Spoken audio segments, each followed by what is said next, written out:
Good evening. Oh my gosh. Okay, I'll look at it. Notice is hereby given of the regular meeting of the Board of Education of the Town of Westfield in the County of Union, New Jersey at 8 p.m. on the evening of Tuesday, August the 30th, 2011, in the boardroom of the Administration Building, 302 Elm Street, Westfield, New Jersey.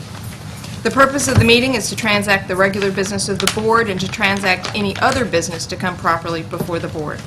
This is to advise the general public and to instruct that it be recorded in the minutes that in compliance with Chapter 231 of the Public Laws of 1975, entitled the Open Public Meetings Act, the Westfield School Board on Friday, August the 26th, 2011, caused to be posted at the Office of the Board of Education, located at 302 Elm Street, Westfield, New Jersey, and delivered to the Westfield Leader, the Star Ledger, the Westfield Library, the Town Clerk of Westfield, and Patch.com, a meeting notice setting forth the time, date, and location of this meeting. Would you please join me in the flag salute? I pledge allegiance to the flag of the United States of America and to the republic for which it stands, one nation, under God, indivisible, with liberty and justice for all. Are there any announcements this evening? Two videos on bullying prevention delivered by presenters Joanne Spira and Roberta Fallig are being aired on WHS TV 36. The presentations by these professionals also are available for viewing at our website, www.westfieldnewjerseynjk12.org/video.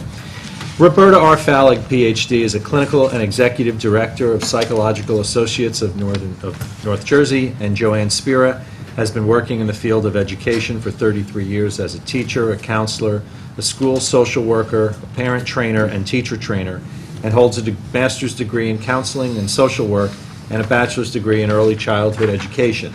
Both individuals made presentations at the Awareness Expo, sponsored by the Westfield Public Schools Special Education Parents Committee of the PTC. We're grateful for the cooperation of the presenters and the committee in permitting us to tape those presentations for both our TV viewers and for our website. Thank you. Anyone else? Mr. Friedman.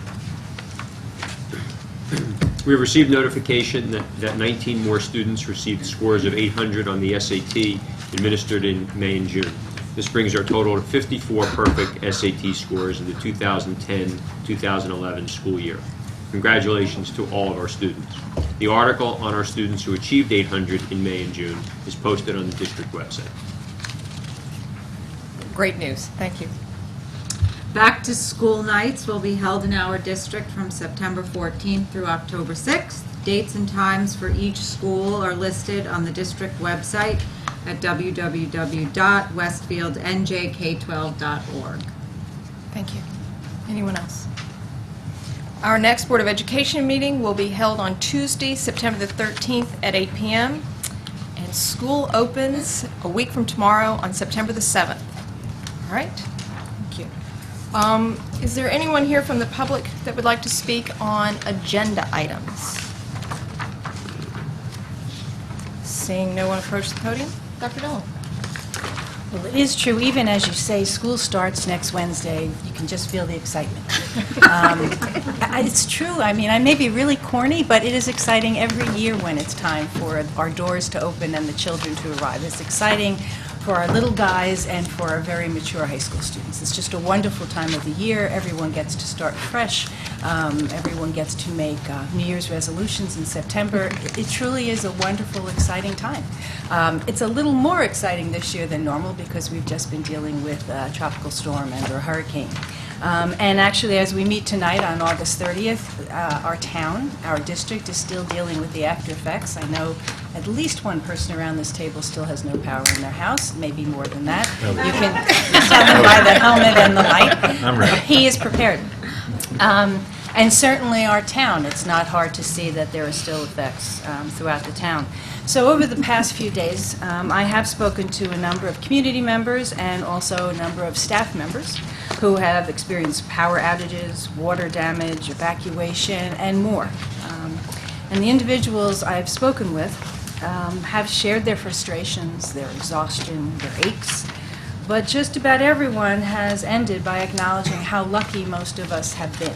And when you look and see people, right as we're sitting here tonight, there are people who are waiting for boats to take them out of their home in our state and in other states.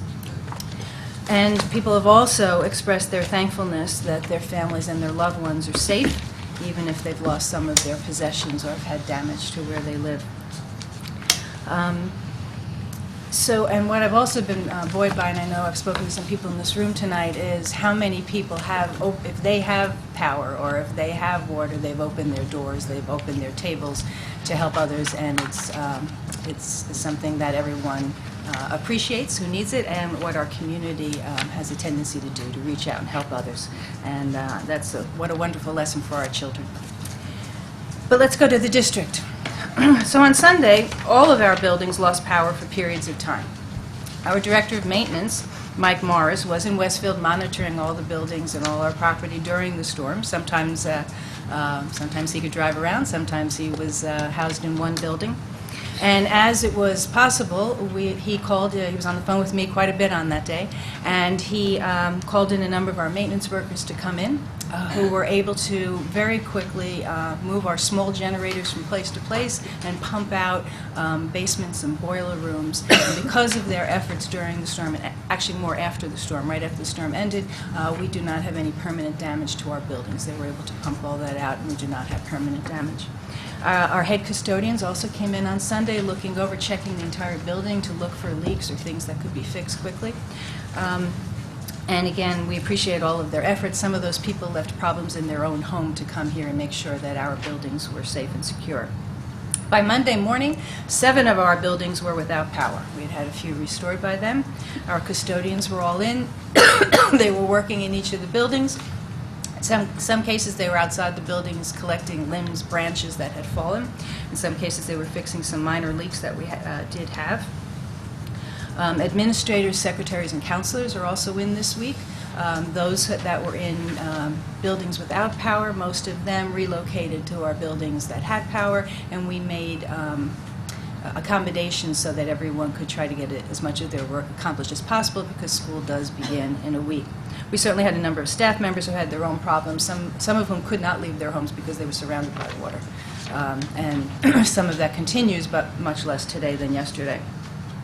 Our technology department had to move one of our servers because it was in a building that did not have power.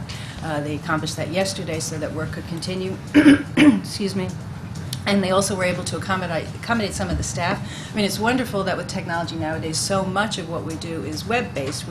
Most of our staff members were able to access their work on the web, but not everyone. Some people work with very specific programs, and they needed some accommodations to be made. In most cases, the technology department was able to do that. They were in about 20 places at the same time, and anyone who was trying to get around this town yesterday knows how difficult it was to get from one building to another, but both maintenance and technology somehow magically appeared in some places.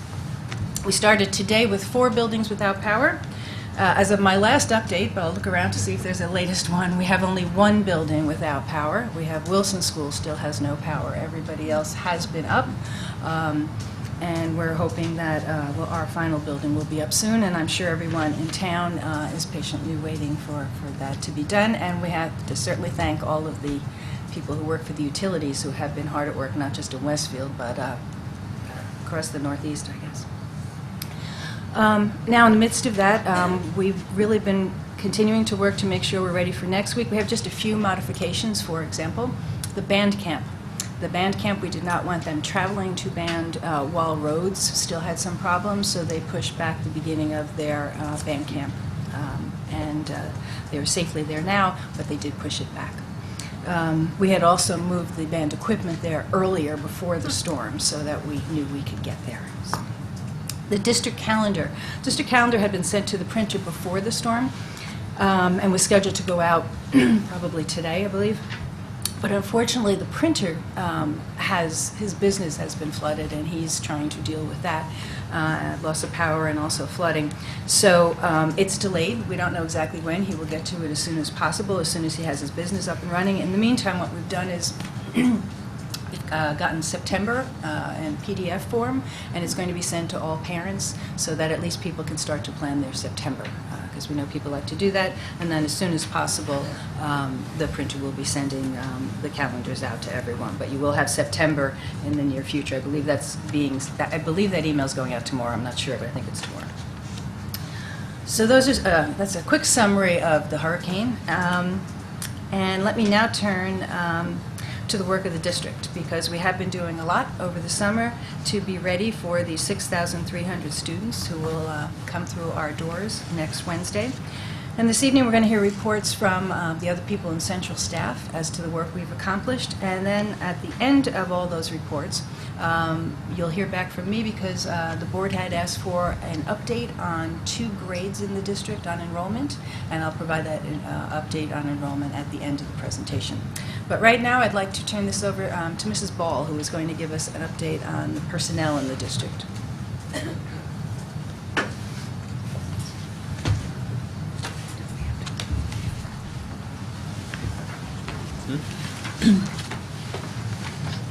Good evening.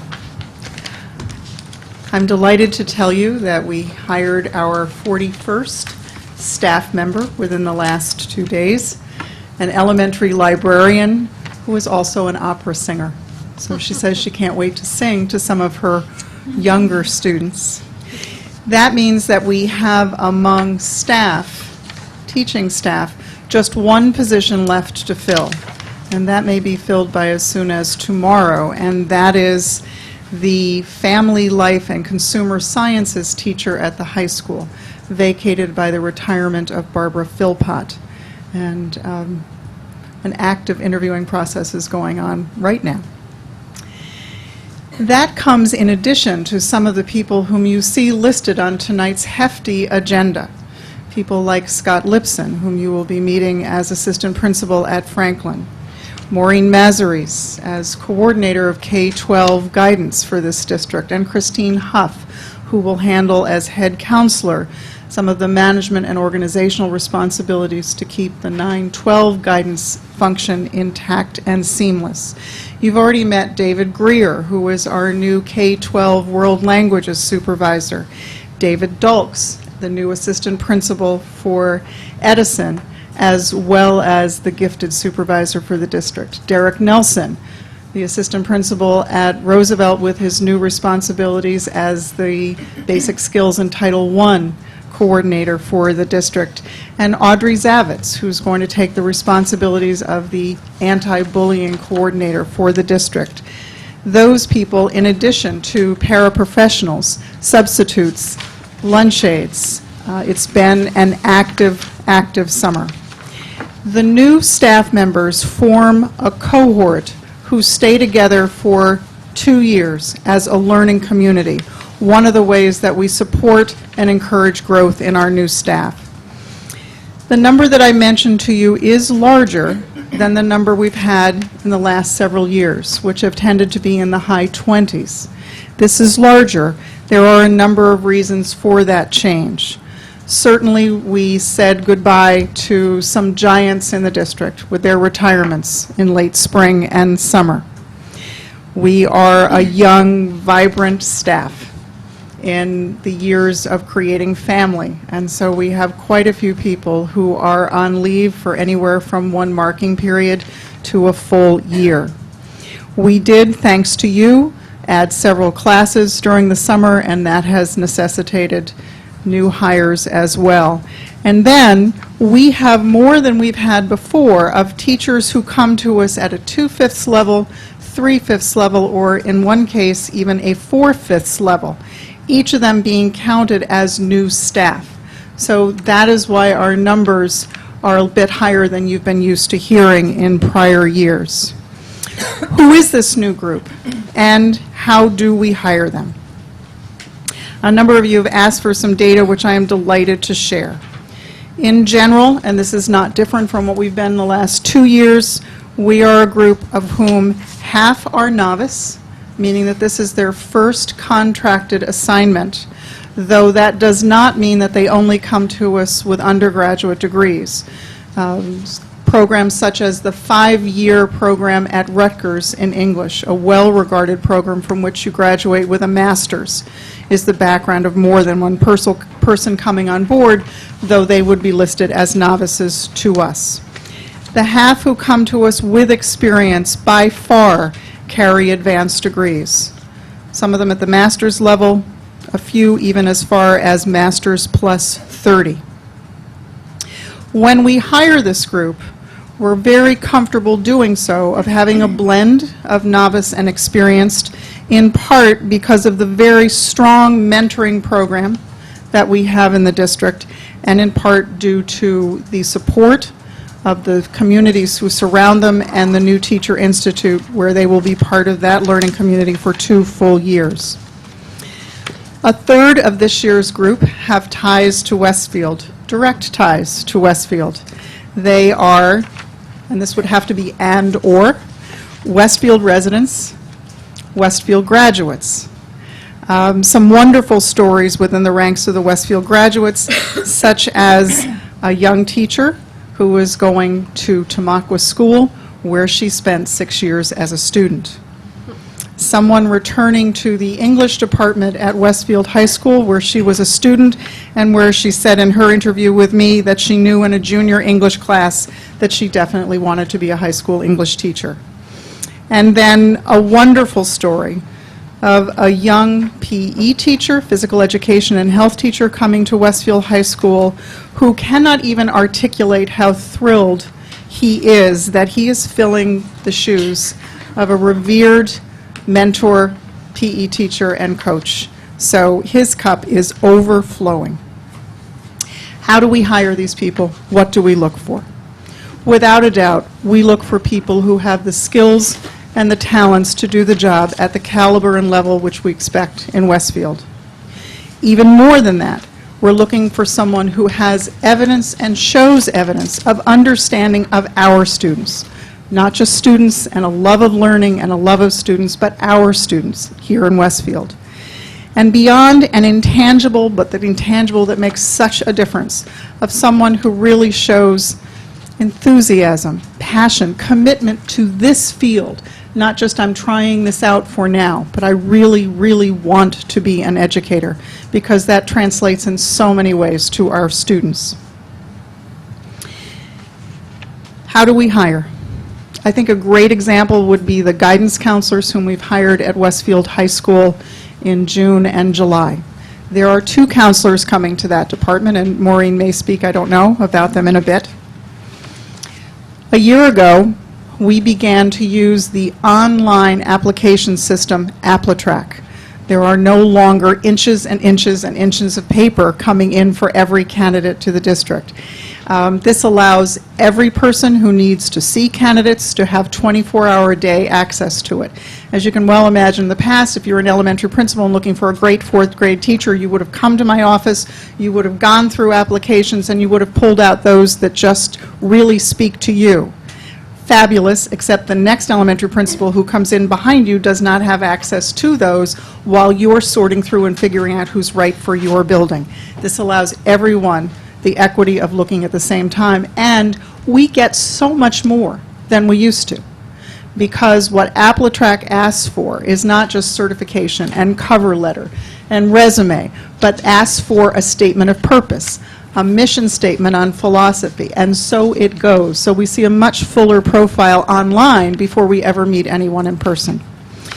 So Dr. Charwin and a team of guidance counselors went through AppleTrack to see who had applied to be a guidance counselor.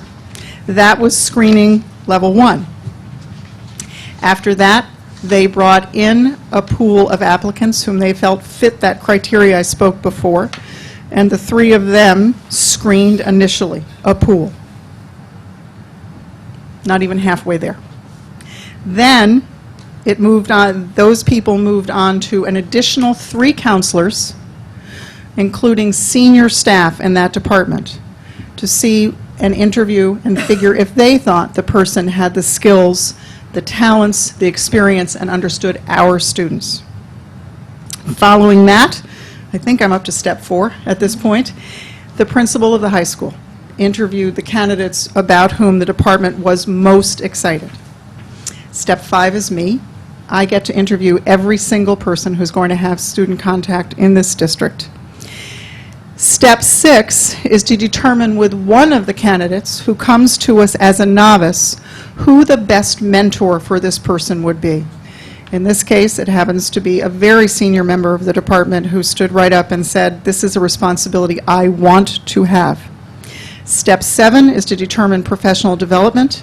In this case, in the counselor whom I just referenced, this counselor just last week, even though she had not started yet, was sent by us to Lehigh, Lafayette, and Muhlenberg to meet admissions and understand some schools that have very special impact for Westfield students. Step number 8 are conferences and professional opportunities that will help this person learn and grow outside of the district beyond what we do. And step 9 is that all new staff members become a member of the cohort that I referenced before. We become a learning community, and we meet monthly for 2 years, monthly the first year, about every 2 months the second year, in order to keep the development and the learning going.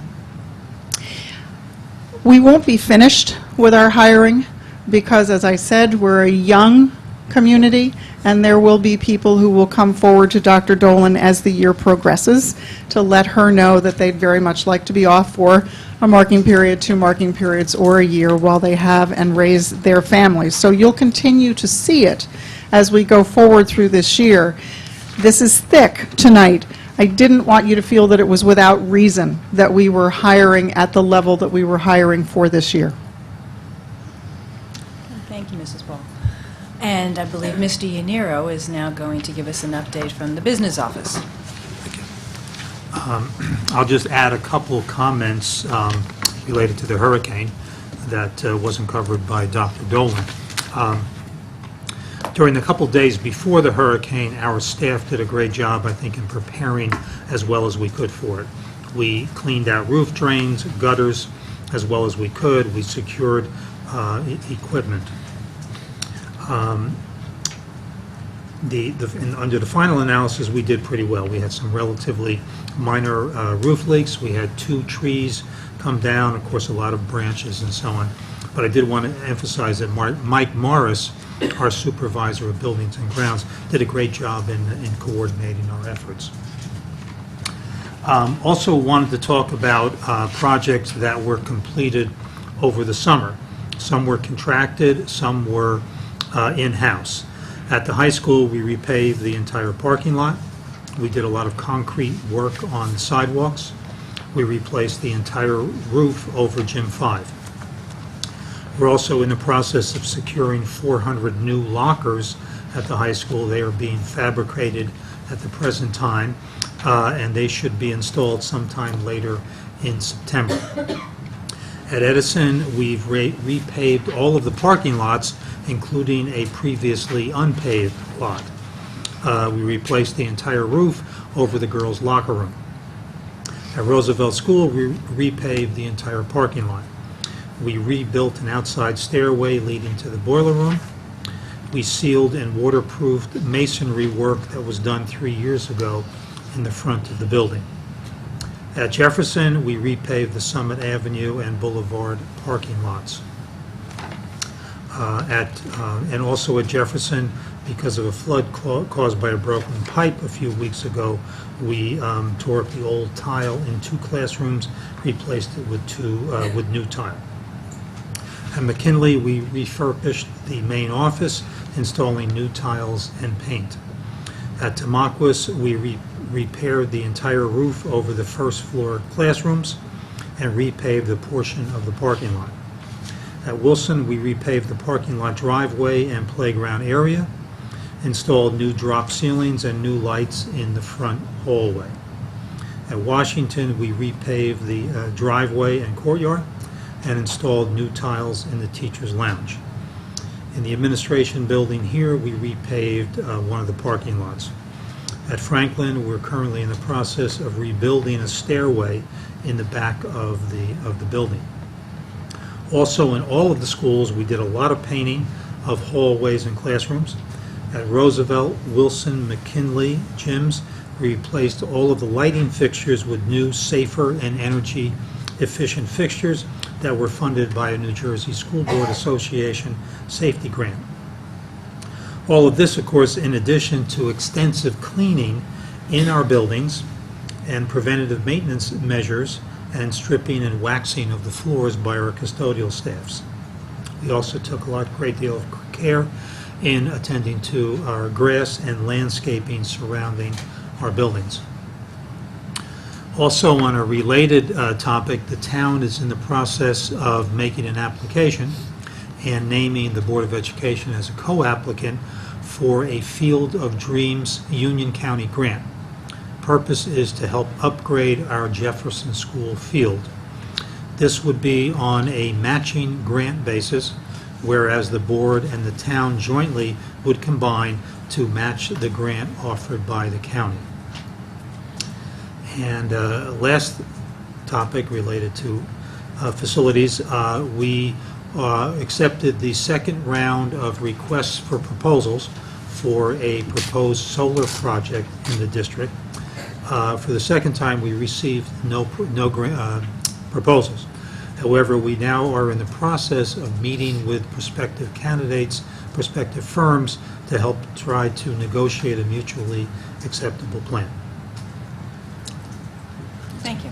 And I think we're next here for Mrs. O'Neill, who will give us an update from the Curriculum Office.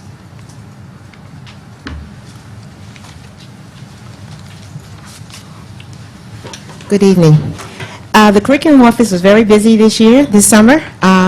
Traditionally, we do have curriculum writing, and we did have some of that going on. We're still working on the K-5 language arts and K-5 math, and so you'll hear a lot more about that in the future.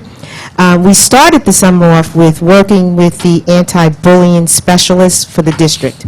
And we started out by having a training, a full-day training, with a specialist named Erin Bruno, who has worked with the University of Medicine and Dentistry office as well as the Department of Ed to actually kind of be part of the partnership who helped draft parts of the new law. And I say parts, the parts that really talk about prevention and supporting student support services. All of the specialists, with the exception of 3, were trained this summer. They spent the day looking at the law, looking at the more preventative types of things that we will be focusing on throughout the year, as well as having a chance to develop some forms to take a look at a program that we were able to purchase through federal funds called iSafe, which is a web-based program that all the teachers and every administrator in the district will have access to in September, that allows to have some personalized training as well as lesson plans and support services throughout the year. So that first day was really an exciting one. It's the first part of our ongoing work, and as the trainer said for us, she felt strongly that Westfield was ahead of the game because we've already trained all of our administrators, our Board of Education, and now our specialists, and the next phase, which will start early in September, the building specialists, along with the building principals, will have the second phase of the training, and they will have our all-day training as well.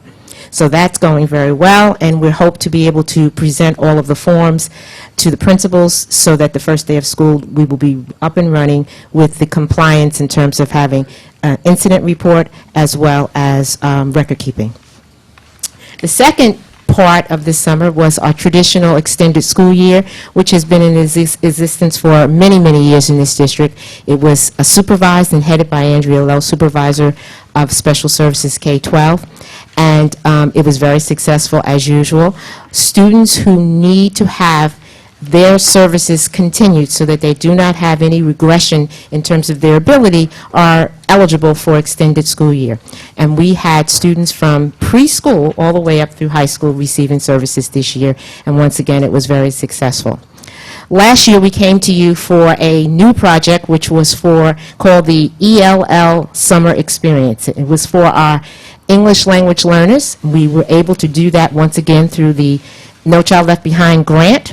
And last year, the focus was on social studies. As we said last year, one of the things that's very difficult for children who are learning a second language is not so much just the mechanics of the language, but all of the experiences and information gap that they often have. So the first gap we attacked last year was really social studies. If you're coming from Peru, well, you're not probably going to know a lot about the United States history. So that was the focus of the program last summer. They went on field trips, and this year we worked on science. David Greer, who is now our new supervisor for world language and ELL, also taught this summer a group of students. There were about 12 students who participated from grades K through 12. And again, that was very, very successful. We feel strongly that it's meaningful for those children who are new to this country, who need that extra support and that attention for the 4 weeks that they participate. The last thing I'm extremely excited about, those of you know that I get excited about things like this all the time, but this program was a really special one. We're calling it Jump Start. And we were able to offer this pilot program because of the generosity of the grants we received this year from the Westfield Foundation and the Glasser Foundation to help fund our morning intermediate BISSET program. And because of that, we were able to offer something that was pretty unique. One of the things that our former BISSET Title I coordinator, David Heller, recognized, as well as the teachers, along with Derek Nelson, is that often some students have a difficult time making a transition, especially from 5th grade to middle school. And often, maybe it's academic support, maybe it's just a little emotional support, maybe it's just being familiar with the building. So we had 4 exciting teachers, 2 from each of the intermediate schools, and a counselor who served, Kim Schumacher was also the counselor resident to come in, and we offered, let me just go back. I thought the planning was exciting. Dr. Dolan knows they were here for days. I couldn't stay out of there. I kept going in, listening to them, watching them. They were enthusiastic. They were so excited. They were thinking about how to do this out of the box. And they serviced over 30 youngsters. And what they were able to do was to introduce these young incoming 6th graders to their new building, something small like learning how to use their locker, making sure that they knew at least 2 teachers in September when they come to that building, and a counselor when they come to the building. Being able to meet the principal, the assistant principal. They did collaboration. They had a great project with cameras, and they had to work together and create a project and write a story. They cooked or baked. They went on a field trip, but most especially for this group of youngsters who were recommended by their elementary principals and or teachers, it was very, very special. We're going to do a survey early in September from the parents, but I just want to share one little story.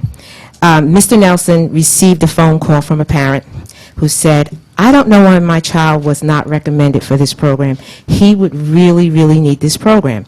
And Mr. Nelson said, well, I don't know, but I will check with the building principal because I only accept the recommendations. So he called the building principal, and he said, yes, he would benefit from it. So Mr. Nelson called the mother back, did not know she was at the airport in California. And when he called her, she began to cry. And she said, thank you. This is so important for my child. So for those of us in the curriculum office, just to make a difference in one kid's life is really important to us.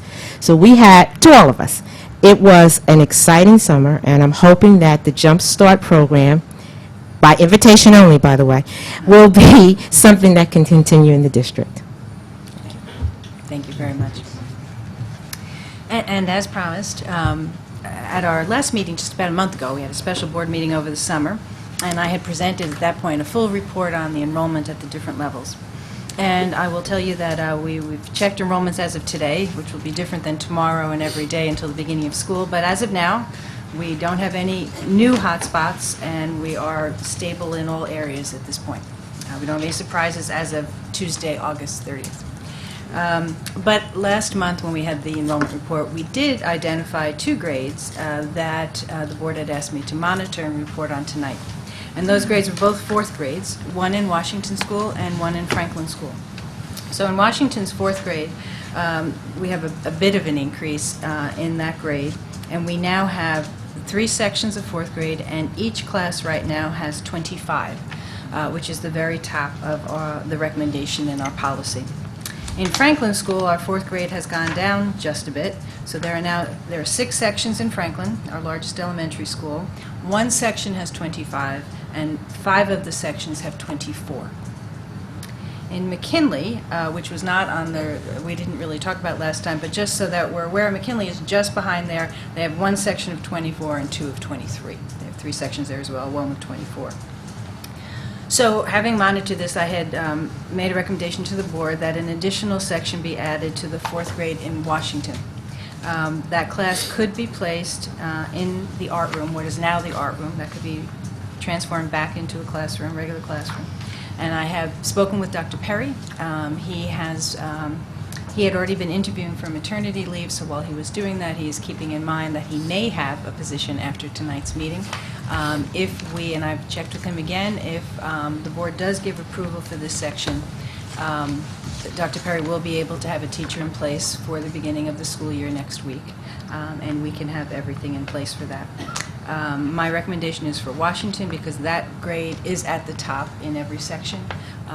Franklin does have room in 5 sections, and while it's possible there would be more than 5 4th graders to move into Franklin, at this point in time it would be unlikely. Possible, but unlikely.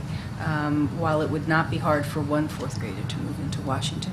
Plus, in Washington, there is the availability of an existing art room. That possibility does not exist in Franklin. Franklin does not have an art room. So we don't have the same potential there. So based on that, my recommendation to the board is that we have an additional section in Washington 4th grade. Any questions for Dr. Dolan? We're going to have to loop back on a procedural matter very quickly. We failed to take a roll call so that we can establish a quorum. And since we're likely to move into action items, I thought we should go ahead and get that done. Do I get to do the whole superintendent report again? Nope. It's taped. Thank you very much. Appreciate it. Thank you to everyone who presented. Clearly, a very busy summer in the school district. I can't imagine there's much green grass left after all the paving that got done. But thank you all for all your hard work, very much. So, Mr. Unero, would you like to go ahead? Let's have a roll call vote. Yes, Mrs. Walker? Here. Mr. Matesic? Here. Ms. Carey? Here. Mrs. Clancy? Here. Mr. Finn? Mr. Friedman? Here. Ms. Kerstad? Here. Mrs. Lights? Here. Mr. Slater? Here. All right. With that done, on the agenda next is approval of minutes. I would like to move that the board approve the minutes for the regular board meetings held on June the 28th, and the special board meeting held on June the 29th, and the emergency board meeting held on July the 15th, and the private minutes of June the 28th. Does anyone have any comments? Or go ahead, Mrs. I'd like to second. Thank you very much. Are there any comments that need to be made about the minutes that are being moved forward right now? Okay. All those in favor? Aye. All those opposed? Thank you. Mrs. Clancy, Okay. you're on. Are you ready? Okay, so at this time, I would like to make a motion to ask for the board's approval of our lengthy personnel items, number 1 through 58. May I have a second? Second. I'm just going to do a few minor tweaking and then turn it over to Dr. Dolan for a moment. On item number 22, where we are appointing Audrey Zavitz, it should read as anti-bullying coordinator.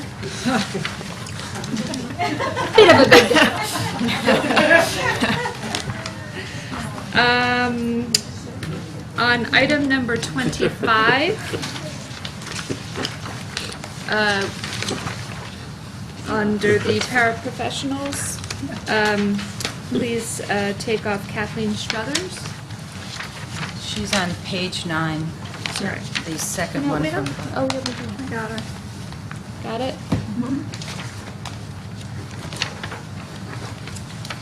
Page 12, item number 39. The third counselor should be receiving the same, or did receive the same hourly rate of $35.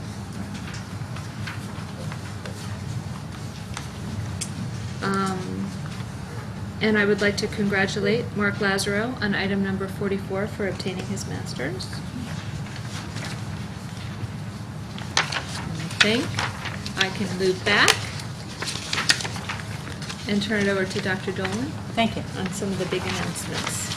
And I'm going to highlight retirements, and I'm also going to highlight 2 appointments. And we have the individuals who I'm highlighting as appointments in the audience. But first, the retirements. Mary Lou Kiss has been a dedicated lunch aide at Tamaqua since 1997. She's enjoyed the daily contact with the students and is impressed with their politeness and their friendliness. Barbara Philpott. Barbara Philpott has been a family life and consumer science teacher at Westfield High School for 28 years. Her colleagues speak of her tremendous commitment to her students and her belief that every student can succeed. She's assisted hundreds of students in the rudiments of cooking and in the management of a checkbook and in countless other important lifetime skills as well. She was instrumental recently in the formation of a financial literacy curriculum which fits with her mission to help students transition into adulthood. And we wish both of these staff members well in retirement. Tonight I'm also announcing the retirement of Anita O'Neill. Mrs. O'Neill, whom we just heard do a wonderful job and who you can tell, she may be retiring, but she still gets excited by helping a child. Anita O'Neill is our Assistant Superintendent for Curriculum and Instruction. She started her career in the Union County Regional High School District as a teacher and was a long-time learning consultant as well. In 1998, she came to Westfield High School as the department chairperson for special education. Mrs. O'Neill has been the Assistant Superintendent for Curriculum and Instruction since 2007. And in these past 4 years, she has accomplished much. She's overseen the revision of curriculum in all academic areas. And working with administrators, she continues to provide, we all continue to provide needed professional development in spite of the loss of funding we've experienced over the last few years. We have all benefited from Mrs. O'Neill's knowledge of teaching and learning and her decades of experience in education. And throughout all of her years as an educator, Mrs. O'Neill always made her decisions based on the needs of the students. And I think that you could see tonight at the microphone. That excitement wasn't put on. That is what I get to hear every day when she hears about the success of a student. Mrs. O'Neill has been a role model for all of us, and I thank her for her service to all of our students in Westfield. Thank you, Mrs. O'Neill. Absolutely. And now to highlight some people who are taking on new responsibilities in the district. As was noted before, tonight I'm asking for the appointment of Scott Lipson as the assistant principal in Franklin School.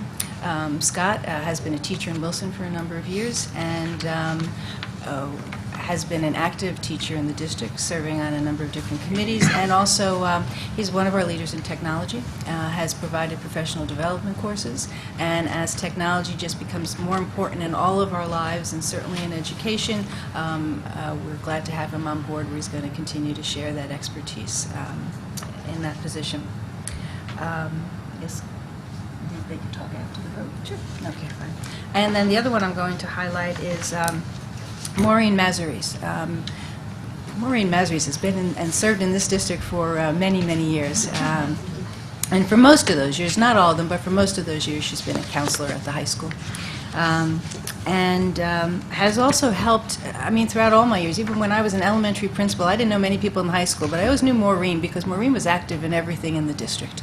And when it came to anything regarding counseling, she was there, she was helping out, she was volunteering to speak to new teachers, she was available to speak at public meetings that you had for parents on issues regarding counseling. And once again, this year, she's ready to step forward and help us out. We had an unexpected change in the Director of Guidance position, and it was rather late in the summer, and we wanted to make sure, we were determined to make sure that the counseling office is ready for the beginning of the school year. It's an important office. It impacts the children at the high school, and we spoke to Maureen over the summer, and she is willing to step forward and be the coordinator of that office for this year. She's also going to work in tandem with Christine Ho, who is going to be the head counselor at the high school, but Maureen will be the coordinator.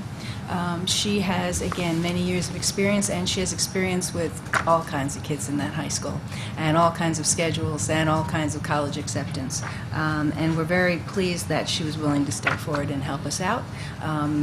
I was over with the counselors yesterday, meeting with all of them. All the counselors reported back to work yesterday. That's when their school year starts. And they are ready to work as a team and make sure that all the children are served. Changes in adults shouldn't make a difference in what the students need.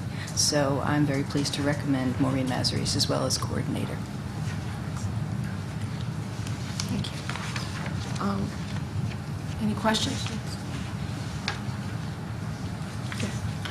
Could you just add a few questions, but starting with the guidance, could you just explain how Maureen and Christine's positions overlap with the prior position of Rick Charman's position? Because I'm probably reading this too literally, but it reads as if they are two seconded positions, and just from the description, I don't see how that would overlap with sort of the whole of what Okay.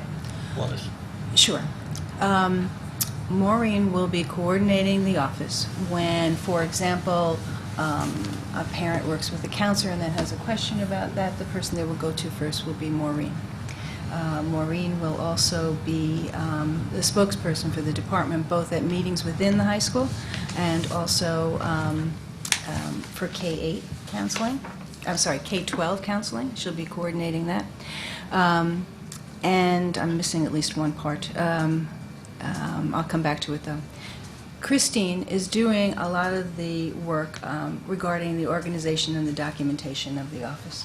Okay? So, for example, documents that are very important to our high school and to our students who are getting prepared to go off to college. That would be the school profile. That would be the program of studies.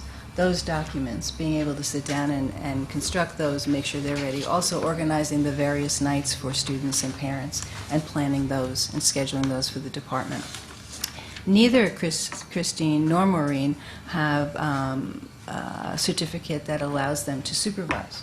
So one thing that's different is they will not be supervising the counselors. If you notice, the title is not supervisor, it's not director, it's coordinator, and that's intentional. So the supervision of the counselors will become a responsibility of the administration at the high school because they have the proper certification to do that. So that's a large part that's taken off the existing position, and others at the high school will be doing the supervision. And Maureen and Christine, again, Maureen is the coordinator, but Christine will be doing a lot of the organization and the documentation part of the job. So then, other than the supervision piece, is the sum of all that equal to what was the Director of Student Personnel Services / Guidance, K through 12? Yes. Yeah. Yes. Dr. Dolan or Maureen, I guess either could answer this. Can you give some kind of an explanation of the process of how it works for a junior or a senior who might have lost their counselor? How does that work with the new counselors coming in, with the two new counselors coming in? Are they working with juniors and seniors? How does that process work? Would you like to speak to that? Sure. Although yes. I'm going to ask Maureen Mazaris to come to the microphone. First, let me say hello, and thank you for having me here. I think the process is one that has been in place for as long as I have been in the high school, because counselors come and counselors leave through a variety of reasons, retirement, moves, and that kinds of things. Mm-hmm. So in most cases, when you have the benefit of the counselor who they are replacing, if you can maintain some contact from them, you have an opportunity for those two people to sit down and talk about the students, particularly those students who I think parents are most worried about, and those are seniors, for whom this is a big year. You know, it's a critical kind of time. We've had that opportunity in many cases, and this year we do today for a variety of reasons, for everybody. The transition back to school this year has been a challenging one. Counselors start, middle school and high school counselors start this week as compared to everybody else who begins next week. By the grace of Irene, and if there is an upside to Irene, we were able to host the middle school counselors at the high school, many of them to come to the high school so they could do their scheduling. A wonderful piece of that was an opportunity for Kim Lisnock to spend a lot of time with the counselor who was replacing her to talk about kids. But the other thing that happens is a key part of that mentoring that Barbara talked about earlier, and that is no new counselor is left on their own to sort through what it is they need to know and what it is might be a particular need of a particular child. Although we all know, as Anita speaks with passion about children, we speak about passion about children. We know that every child is completely and absolutely unique, especially to their parents. But practicalities of the college process can be easily taught, and any new counselor can learn that fairly quickly. The understanding of your child comes with all of the time that those new counselors will spend learning from their mentors and other counselors about what kids' needs are, about how the process works, but also with a real concerted effort to meet every one of these children quickly. The new counselors are going to get a lot of assistance from the rest of the counselors for some of the tasks that might need to be done in these first few weeks of school so that they can spend time in connecting. So some of the tasks we will help them with to free them up for the bigger job, which is getting to know your children. We know that it's challenging, especially to parents, because there's you've invested a lot as a parent in getting to this process. But I know that as someone who I have a very personal investment in this school district. In addition to working in this district for 23 years, my children went to this school district, K through 12, and one of my children had a new counselor in her senior year. And I remember that feeling, but I can tell you with absolute certainty she got absolutely supported, and her dreams came true. So, and I think that we can make that happen for most of you. The two new counselors, I will tell you, on their own time, came in, I guess I'm ahead of myself here, but came in during the summer on their own time to become acclimated to just the runnings of the machinery. You know, just something as simple as Genesis, which, thank you, is so much simpler than simple. And to the people and the personnel and the procedures, they've had a chance to review all of the information, the school profile, so that those things they already are beginning to have a hand on. I think these are two very dedicated people. I think they're being mentored by some wonderful people. And I hope that one of the things that I will do for them is to support them in those places where they might need some additional support. I don't know if that completely answers your question, but I think it's important that you know that there's a process in place for that transition.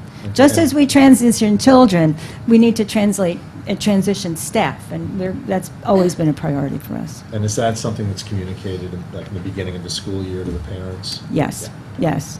We will do that at back to school night. We will also do it, one of the things, maybe I'll just do my spiel now, is that okay? I can tell you that as you may imagine, between the change in leadership in the department and the sudden resignation of Rick Charwin, and that connecting in the swirling thing of Irene, we could have had a much more chaotic opening. I can tell you that we have had a smooth and seamless beginning of the school year. The department is absolutely functioning. Schedules have gone out earlier this year than in past years. The good part of that is it gives us plenty of time to work out quirks, to work out conflicts, to address needs of students that may have changed over the summer because of a college idea or college dream. We are up and running. In addition to doing all of that today and mentoring new staff, we took time out of our day. We had a 1-hour meeting today to lay out our calendar for college work. We are on board for senior visits. We are on board for the essay writing workshop. We're instituting a new workshop for students on the Common Application so that they can move their way through that software process more smoothly. We are sending Ryan McGarrigan to the National Conference of College Admissions Counselors, and he has been asked and agreed to come back and do a full morning presentation to the staff about what college admission counselors are saying now, and what workshops he attended, and how they might benefit all of us. So we are up and running, and really feeling not happy about that, happy and proud. I think the staff is excited to be back. I know that Christine Huff is excited to do the work that she's been asked to do. I'm thrilled to have this opportunity and the challenge. Westfield has been very good to me in giving me these opportunities, and I'm committed to do the very best for the district and for the kids. Thank you very much. Thank you. It's excellent.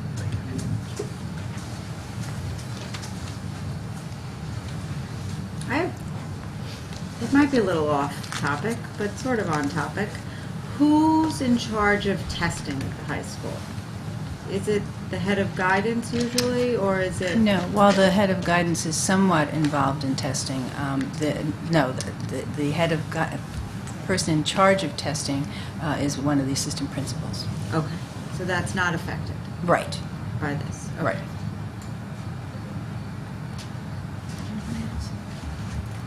Just not guidance related. Just personnel. Anything? Yeah. Okay. Two quick questions. One is, you had mentioned a new position at Washington School. I don't see that in numbers 1 through 58. Do we need to add that, or You're are you correct. just able to go do that? I was just waiting to make sure that was okay with the board. So actually I have a principal who's really waiting to hear from the superintendent as to whether it's a go or not, so that they can make everything get in place. So I was waiting to make sure that the board was okay with that decision. You don't need a vote, but I just need to know I have your approval, and then I can authorize him to go ahead. We can have someone in place by next week, and it would be on the next agenda with the starting date of next week. Got it. Thank you. And then the other question was just the funding for all these new positions. So I think the replacements are obvious, they were in the budget. Are there any positions that weren't in the originally approved budget that we didn't already talk about in July? No, not at all. The only ones that are new on this agenda are the ones that we spelled out very clearly in July, which were the additional sections in second grade based on class size, the intermediate, and the fifth grade at Wilson also, and the intermediate counselor and librarian, as well as those additional classes at the high school to make sure that there were enough seats for students in certain areas. But there is nothing other than that. I don't make new positions unless I have the approval of the board, so there's nothing additional. Thank you. Anybody else on personnel? Mrs. Lake? Dr. Dolan, you triggered a question in my mind about that. What was it that we had to add in the high school for our student seats? Okay, it was an additional physical education, it was an additional English teacher, it was part-time art, and there were a few other, like 1/5 for one or two other subject areas that are not in my head at the moment. But it was only 1/5 there and 1/5 there because we had a class that, we were not allowing, we were not allowing students to have a class that a number of them wanted. And Math. We have a new position, math. math, okay. Okay. Thank you. So I've been following for the last couple agendas the new hires for Edison to take care of the bubble class. And I remember doing language arts and social studies. And here we have French, phys ed, librarian science. And I just don't remember ever seeing math. I totally could be wrong. But have we hired a 2/5 math person? Yes, Yeah. we have. And in some cases, it might not have, I don't remember the math one specifically. Is it just a 2/5, or was it added on to another part-time? Okay. It became a 3/5 and was on the June 28th agenda. Thank you. Thank you. So just to follow up on that, so we are fully staffed for the Edison class. Yes. Sixth grade class, we Yes. have no holes, we're Correct. totally Correct. ready to go there. Yes, we're right. As Mrs. Bowe mentioned, the only position, as of now, I mean, you always have surprises. I mean, Right, somebody's right. No, I know. going to move to a different country tomorrow, but the only opening we have as of this moment, and I checked my email right before I came down, is the family living teacher at the high school. And again, we may have that. They're in the process of interviewing. We may have that in place by tomorrow, or the day after. We plan to have it in place before Tuesday, but that's the only one that is not person recommended with certification, fingerprinting, et cetera. It's the only one. Okay, great, thank you. I just wanted to comment for a minute to the board on the turmoil that we've seen in counseling district-wide and also at the high school. We've had some very unusual circumstances over the last 5 years, is it, where we've hired people who we felt were the right persons individually for the job, and circumstances turned out that individuals chose different outcomes for their personal lives. They either moved, they accepted a different position, the fit wasn't the right fit, and we found ourselves in this situation again in July, in a very uncomfortable time, and I have been very happy to hear to be involved in the conversation about moving forward. And I hope the rest of the board feels the same way, as we had personal opportunity to speak to Dr. Dolan and Barbara Ball about where the district was going and what the thoughts were about providing support for the position of the head of guidance or the director of guidance K-12 for the district. But I was also happy to see that there has been creative thinking and real stretching ideas for how to support the position with multiple personnel. It's until we figure out whether or not the position is a one-person position or a multiple-person position, and get the right certification and support in place, it makes sense to me that we're doing this with individuals who we have identified value and potential. So I want to give you my support on that decision, and I look forward to a smooth transition, and I look forward to hearing more about the overall coordination of the counselors, as well as the high school counseling process and the support of the children in all areas, including our college application and acceptance process. So let's hope it was well done. I have great anticipation. Anyone else? I would just like to take a moment, and since both Ms. Masaries and Mr. Lipson are here, and say how excited we are that you're joining us in a different capacity. I've had the privilege of knowing Mr. Lipson for years, and it is so exciting to see you become the vice principal at Franklin. He was a teacher at Wilson School, where our children attended, and I can honestly say, having watched for years, that he loves kids, and they are very lucky to have you at Franklin. And now that the Walker children are now at the high school, I've also had the privilege of watching Ms. Masaries be a force in the hallways, and an energy that is really unrivaled. So we're very lucky that the talent is so deep in Westfield in our staff that we can hire from within to have such wonderful leadership. So thank you and welcome. And on that note, as edited by Ms. Clancy, let's vote. Let's go. Mrs. Clancy? Yes. Mrs. Walker? Yes. Mr. McKessick? Yes. Ms. Carey? Yes. Mr. Friedman? Yes. Ms. Kerstad? Yes. Mrs. Lights? Yes. Mr. Slater? Yes. Excellent. Wonderful. I think Mr. Lipson would like to. This is how I do things. I take over the mic. Good evening. Yeah, that's the leadership. Yeah. Good evening, everyone. For many who do not know me, as Ms. Walker just said, yes, I was a teacher at Wilson School for 9 years. I taught 4th grade. I taught 5th grade. From the moment I started teaching, technology was in the forefront of what I wanted to do. One of the most rewarding moments of my life, I have to say, was being able to see my first class graduate high school this past June. And as I looked at the line long line of students that walked by, I was able to pinpoint the 19 students that I recognized, and I showed them pictures from my first year, and some of them recognized them, some of them forgot about it.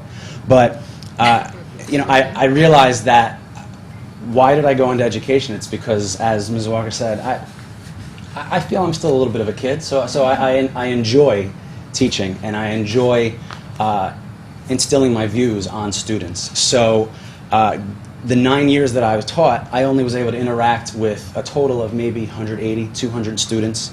So, and that's over 9 years. And here I am given this opportunity to work in this position as assistant principal, and in 1 year, over 600 students, I could impart my advice, my views, to not only the students, but also to maybe the staff, maybe even Dr. Cambria as well. You can edit that out, right? So this new chapter in my life, I do have to say I've worked hard for. I'm looking forward to it. I'm extremely enthusiastic for it. I really am. And since I've been at Franklin School, all I've heard from the staff is just how, despite the size, how close they are and how respectful they are to each other. And it's just been such a warm environment. And I'm looking forward to a positive and successful year, as well as learning a lot of students' names. And I know it will take some time. But my other goals are really to just completely reinforce what Dr. Cambria has done with the school, with her leadership skills, as well as encourage teachers to embrace technology. I think technology is the future of education, and I think it's so important to talk with the teachers, whether it's helping them with a website or for the more experienced, technologically advanced teachers to embrace the internet with talking about blogs or other interactive media that they could do with other schools around the entire country.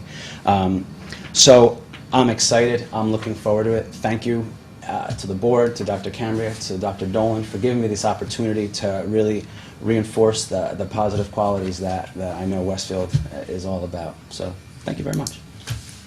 Thank you. Thank you, Mr. Lipson. Before we move off personnel, I thought I would just ask around the table, since we've heard your report, and we will meet again on the 13th of September, and it's likely to have an item for a new fourth grade teacher. Is there, at Washington, is there any objection? Any conversation that needs to happen? Okay. Thank you very much, and I'll get Dr. Perry to work early in the morning, or if not tonight, maybe we'll text it. Ms. Clancy. Okay, so facilities, I'd like to thank Mr. Yanero for the update on all of the happenings in the district over the summer, and also to thank our maintenance staff who normally are very busy working when students or bodies are not, teachers are not in the buildings, and really have done a considerable amount of more work, and it shows.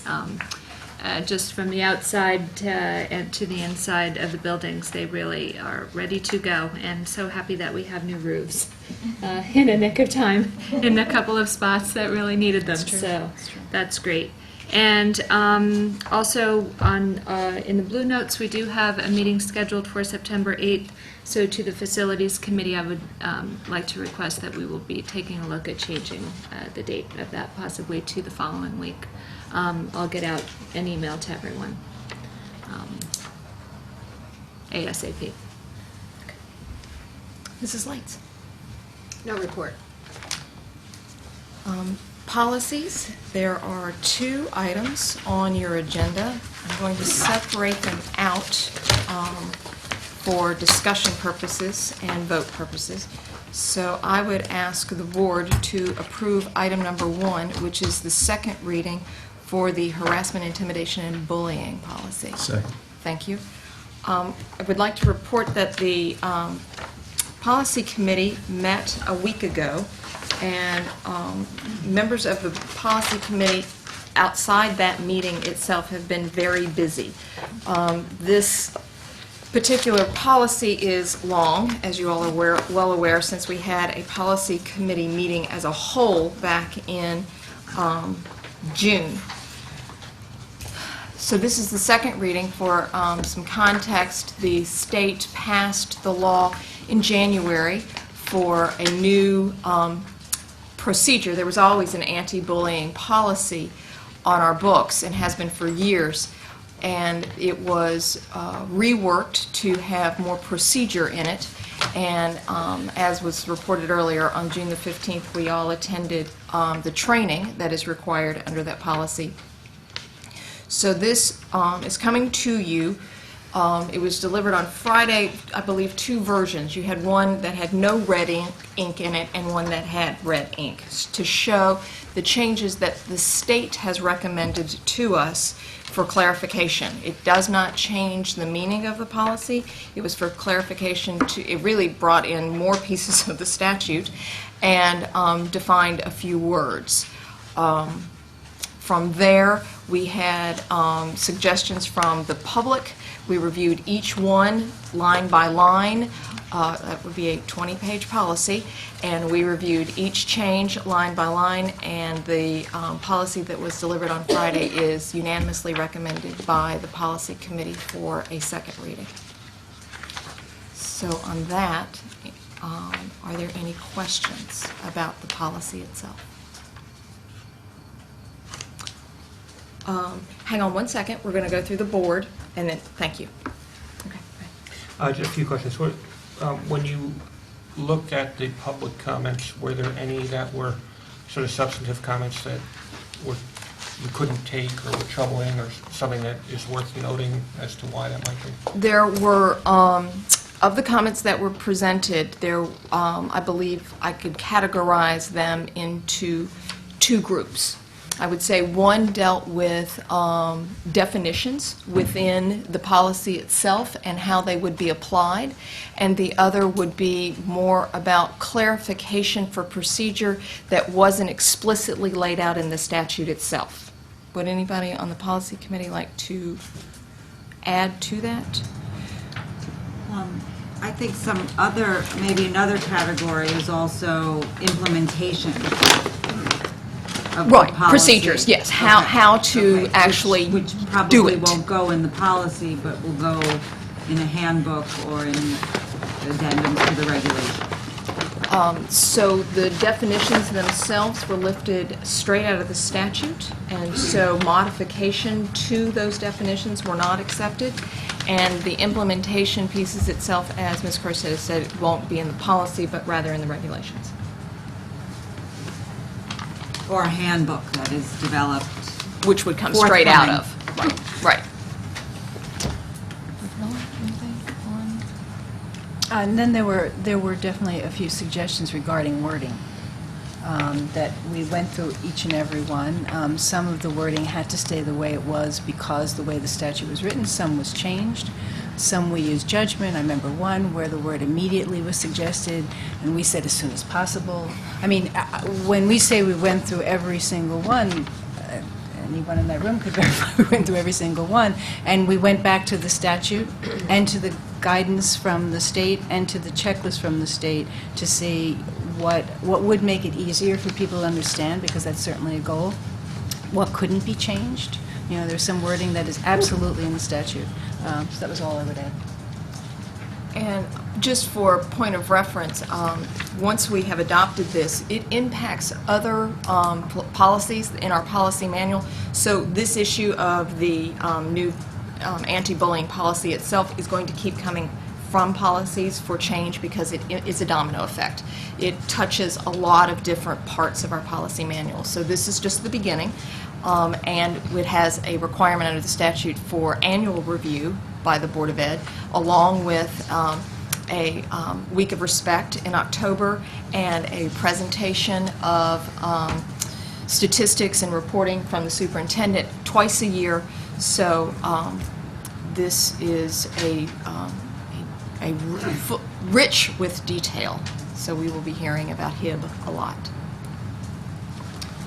Anyone else? Yes. So with regard to other policies, it seems like the foundation or foundational to this policy is the Code of Pupil Conduct, which I know the last time I looked at it, we all looked at it and talked about it, we thought, or some of us felt there were just areas that would need to be revised. Is there a timeline to do that? There is, thank you very much.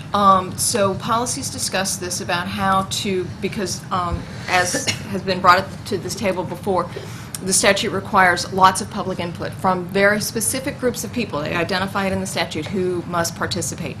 And because of the summer and recognizing that we would get much better input if we did this during the school year, the Code of Pupil Conduct is the Westfield piece. That is the imprint that really brings our town values and our school system values to the policy itself.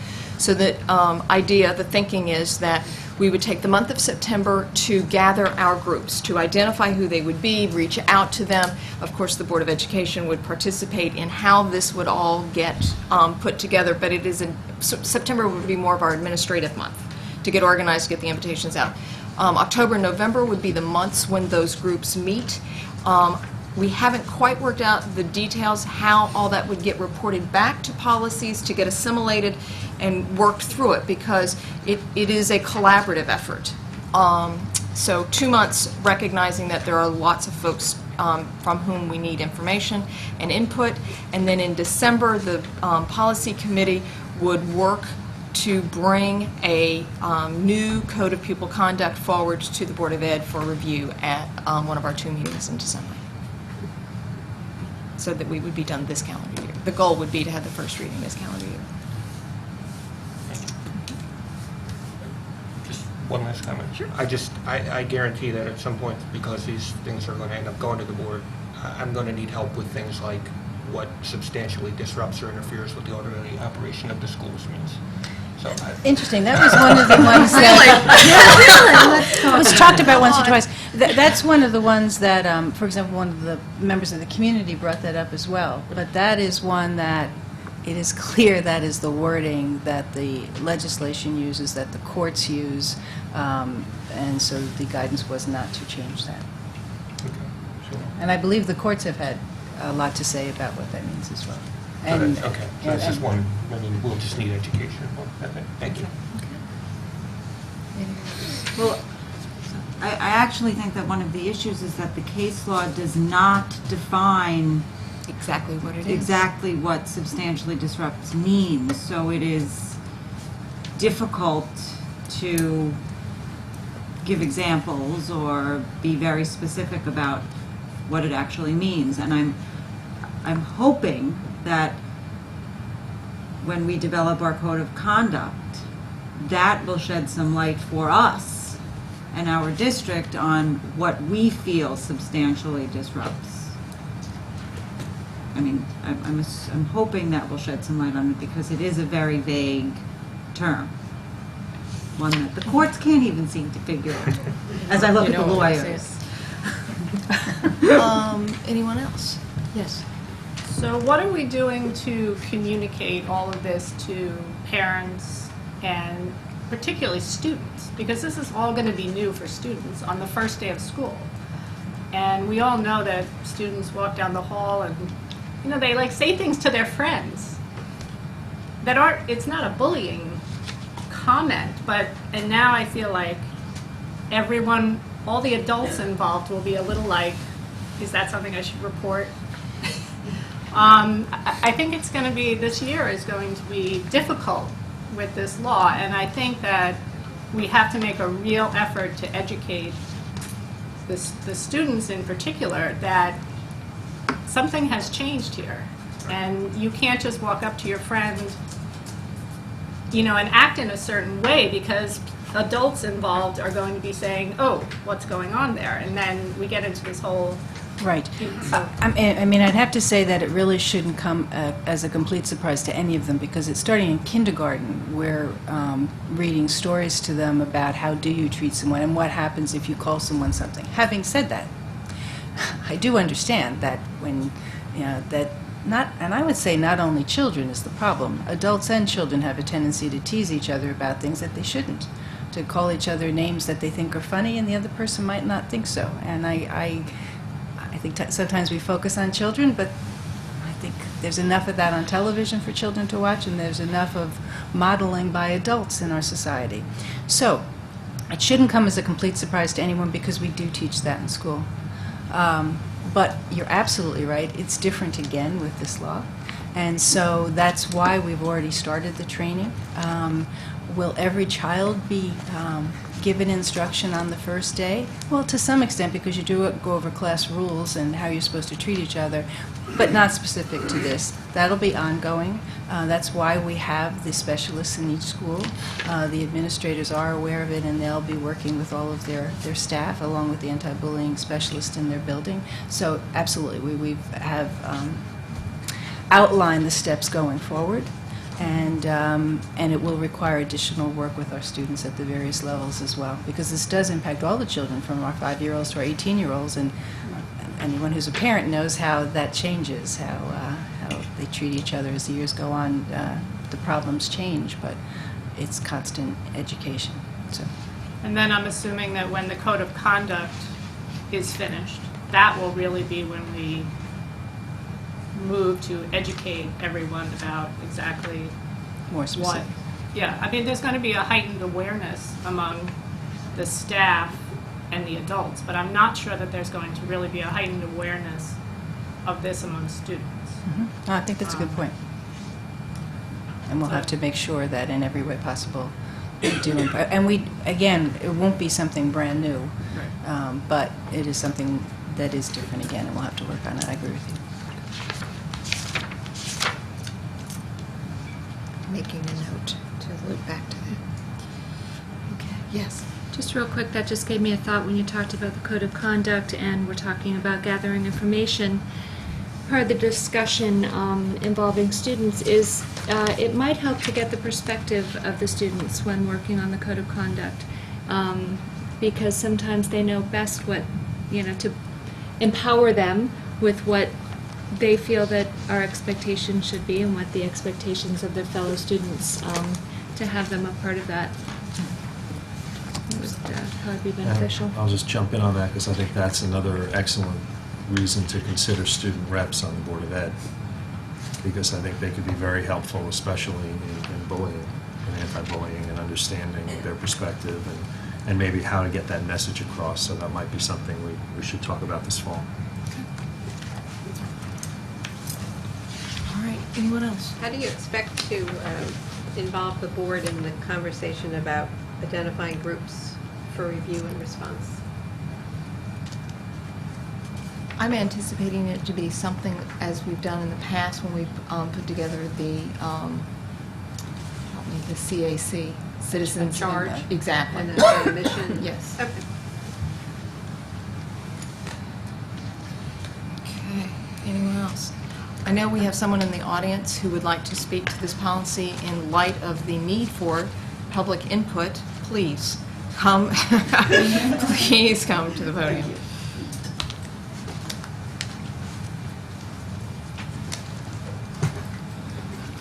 Good evening. My name's Alberta Caprio-Ryan, and I am a lunch aide at Tamaqua School.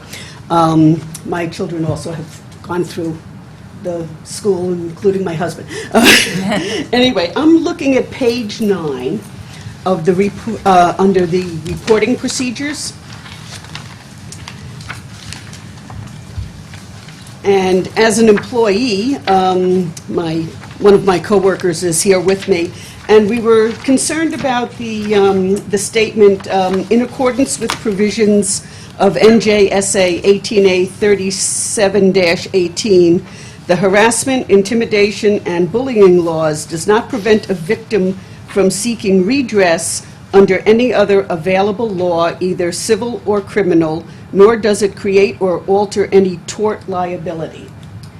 Could somebody maybe explain that a little bit better, how that would affect an employee, whether it be me as a lunch aide or a teacher, if we, actually encounter harassment, intimidation, or bullying, and we have to make a formal report, if a family wants to, come back and, redress us, how does that affect us?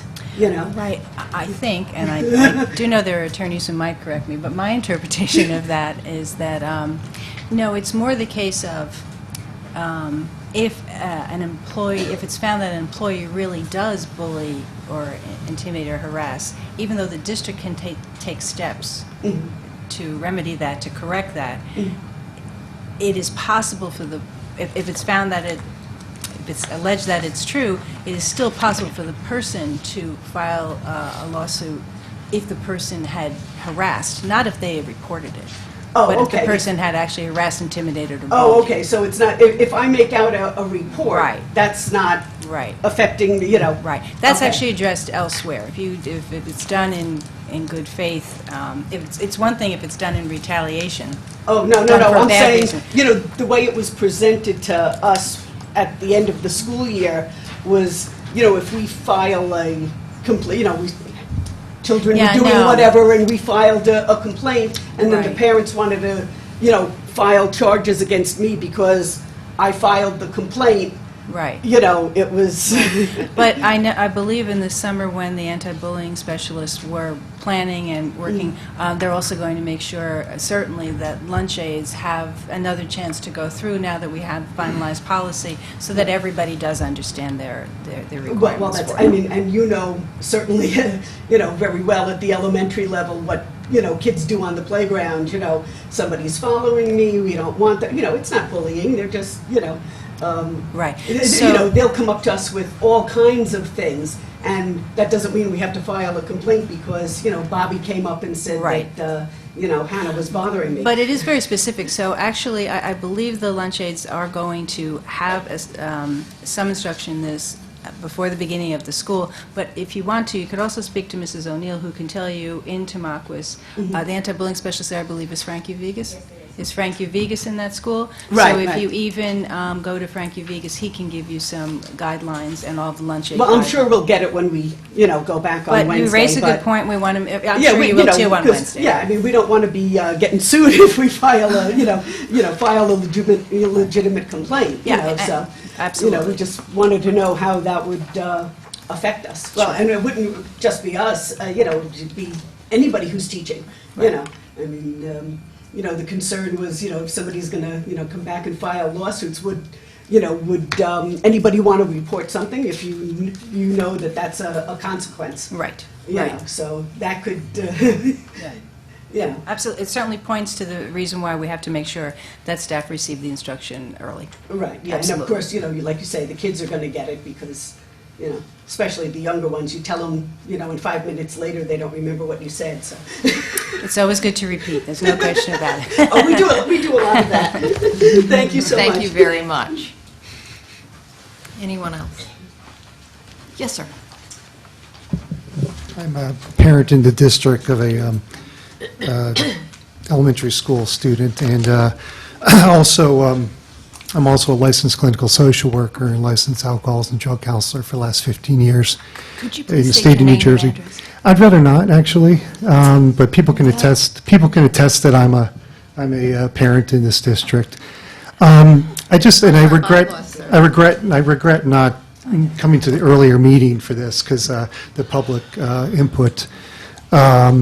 Because I would like to, I unfortunately had a conflict, I wasn't able to be here. But first of all, I want to say this is really extraordinary work that you've done here in creating this policy, and so I really want to commend the board for the hard work that you put into this and the policy committee in specific. And, it's a very impressive document. I'm a social work educator for Rutgers, and I work with, I oversee students who are in school districts, about actually 80 students, not all of them school districts, but a sizable portion are.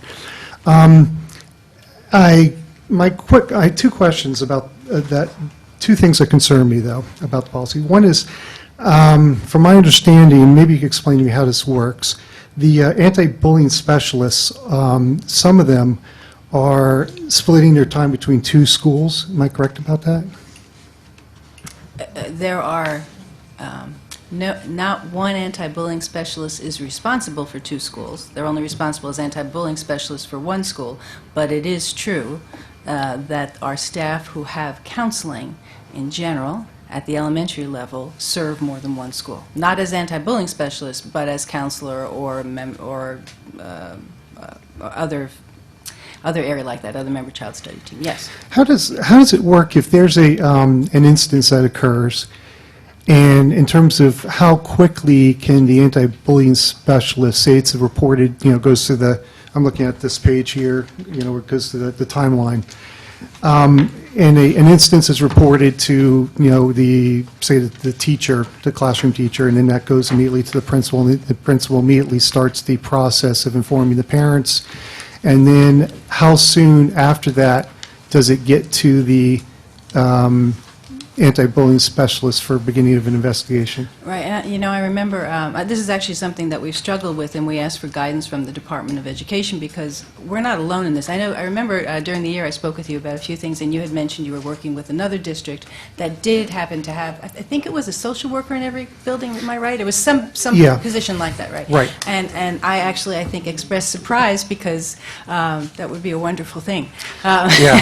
and a counselor at every elementary school full-time would be a wonderful thing. And so we did struggle, and we actually went back to the department for guidance as to what to do, because the law says they want and the guidance from the department, the law is a little ambiguous, but the guidance from the department says they want someone who has a background in counseling and specific training in counseling, because we had gone originally and said, the only full-time person we have in the building who can be available at a moment's notice to take care of that is the principal. Right. That's what we have at our elementary schools. Right. You can't pull a teacher out of whatever grade they're teaching anytime there's an issue. That's not fair to the children in the Right. class. So the only person we have is that. And the guidance we got from the department was no. And I said, well, what I have and a lot of other districts, and we're not the only district who asked, are counselors who split schools. And they said, well, that's better. That's what you need to do if that's what you have. You don't have the staff. The statute is also very clear, and it says that we're not supposed to hire somebody to do this. So it is something we struggled with, actually, and even asked for guidance. Okay. So it could be potentially that, the principal initiates initiates the anti-bullying specialist initiating an investigation, and it could, if they're splitting schools, it could be potentially 2 days or so before an investigation, where each child, say, who's involved in an instance is interviewed, say. Well, I'll tell you how we're certainly going to have to see how this legislation plays out. There's no question. We've discussed it.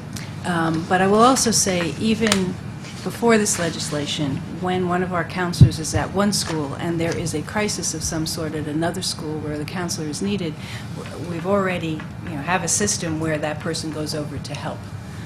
So my guess is, in most instances, that would be the case, and people have to change days, and we will play it out and we'll see what we can do. Is it optimal? No, but we don't have full-time counselors or people with that training. On a related note, and again, back to, by school day number 2 says here, that the investigation by the anti-bullying specialist will occur within 1 school day of the report. A concern about that is that, and I've spent much of my career working with perpetrators of violent crime, including several years running a domestic violence perpetrators group. And one of my concerns about this is that the most critical time in a situation like this, where a child has come forward and reported an instance to their teacher and it's filtered its way up to the principal quickly, and then it gets, it goes to the parents, and then the anti-bullying specialist is brought in to do their work, is the issue of retaliation that could occur during the hours, not just the day, but the hours that could occur after a child has come forward and made a report. And my concern is that, if I had my druthers, I would change it to, instead of 1 day, 1 hour after the instance has been reported. That is a time where the bully's world, or what they've been doing, is coming to an end. It's been reported.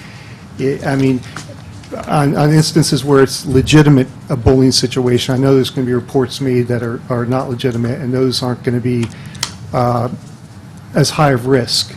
But ones where it legitimately is a bullying situation, these are very high-risk situations, and hours are critical in terms of being able to get assistance to both parties, the perpetrator as well as the victim.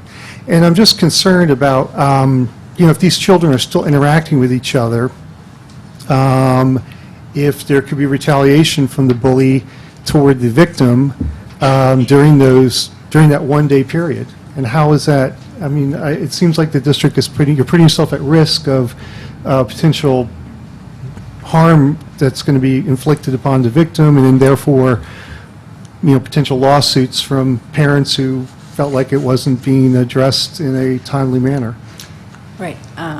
They'll be taken care of within, timeline will be done, but in the midst of that, you certainly can, you're right. I mean, certainly with your training, certainly with the training as a counselor, as a teacher, as an administrator, you're aware of that possibility. And so there are various ways to take care of that.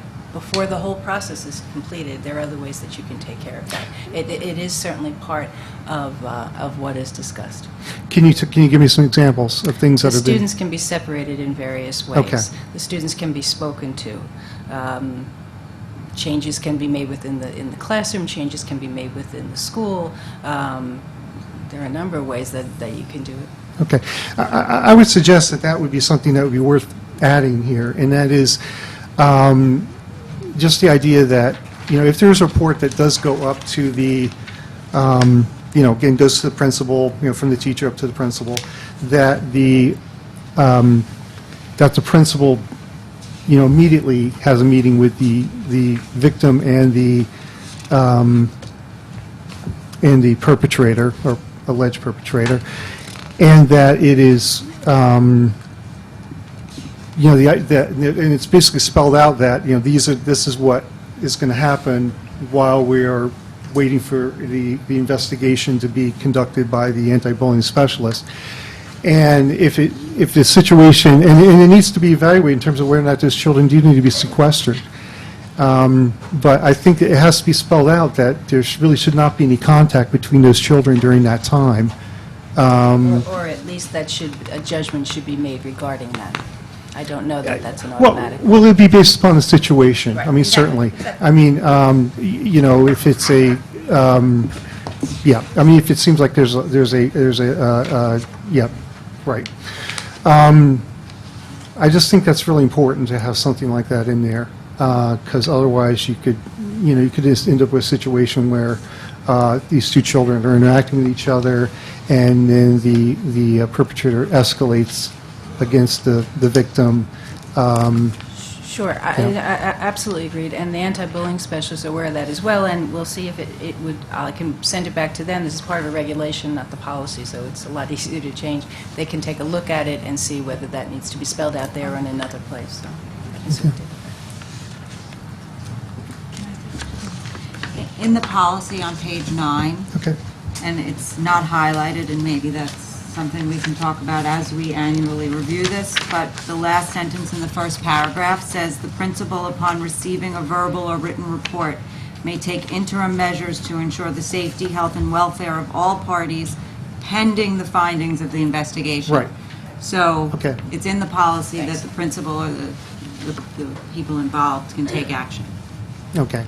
Just Yeah. one final Yes. comment. Yes. I just cannot stress enough Right. the importance of, potentially sequestering.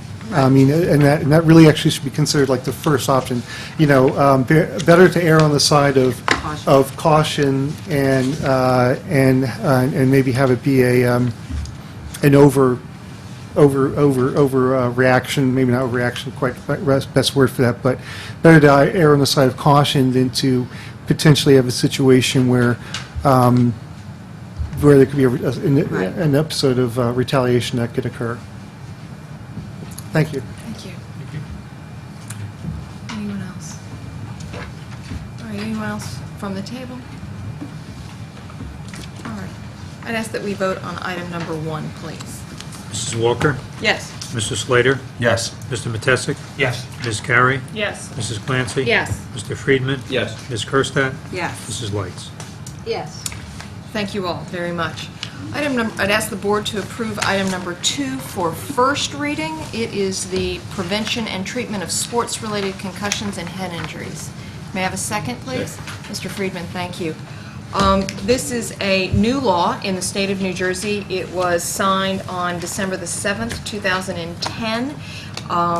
Again, it is a very proactive national leader type statute, similar to the anti-bullying statute.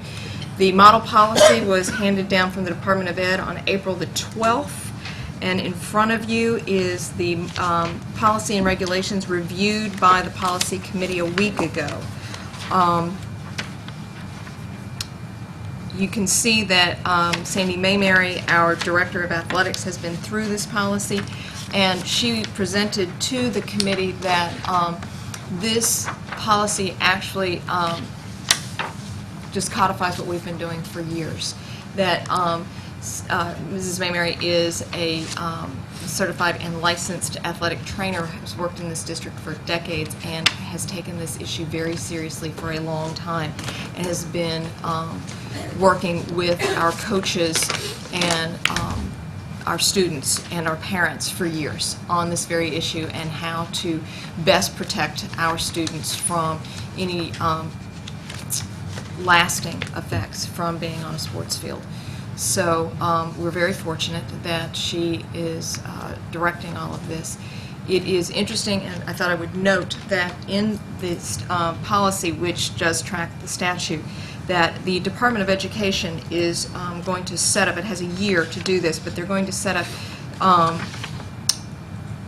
guidelines for all the continuing ed for athletic trainers, so that it is dictated what they will then take forward over the years from their professional development, and that the physicians themselves must participate in a program that they have called the Interscholastic Athletic Head Injury Safety Training Program. It has not been designed and instituted yet, but it is part of the statutory requirement to be a school physician. So, any questions about this particular policy? Believe it or not, I have one. It is about this fact sheet that is mentioned in the fourth paragraph of the first page of the policy. Right. Is it out yet? It is. It is. As a matter of fact, we already have a form that parents sign before season, and so, for example, our students in fall season, those packets that the parents fill out, it's already there's already a form talking about this and explaining it. However, the state fact sheet is already out, and it is not exactly the same. It is virtually the same, but not exactly the same.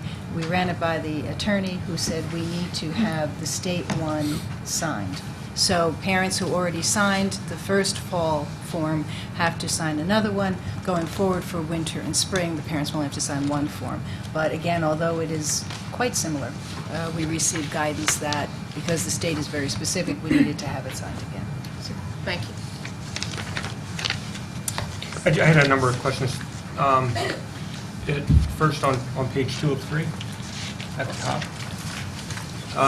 there's a sentence that reads, "Any student athlete who exhibits the signs or symptoms of a sports-related concussion or other head injury during practice or competition shall be immediately removed from play and may not return to play that day."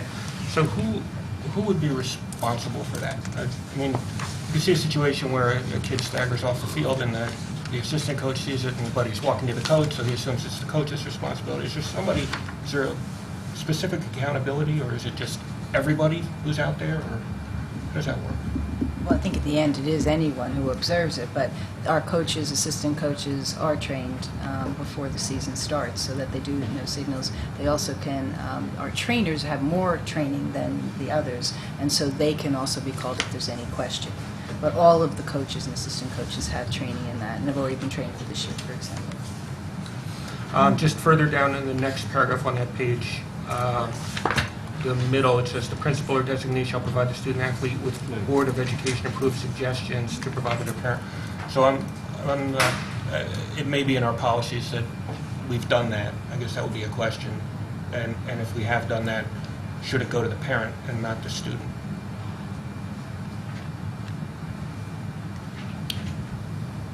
Oh. Where are you? I'm sorry. It's the second paragraph. Second paragraph, And left. fourth line down, starts the The principal or principal, designee. okay. Oh. Why would we approve a medical check? I don't know. I It don't just know. doesn't seem right to me. It's the one issued by us that's, I believe, that they look at for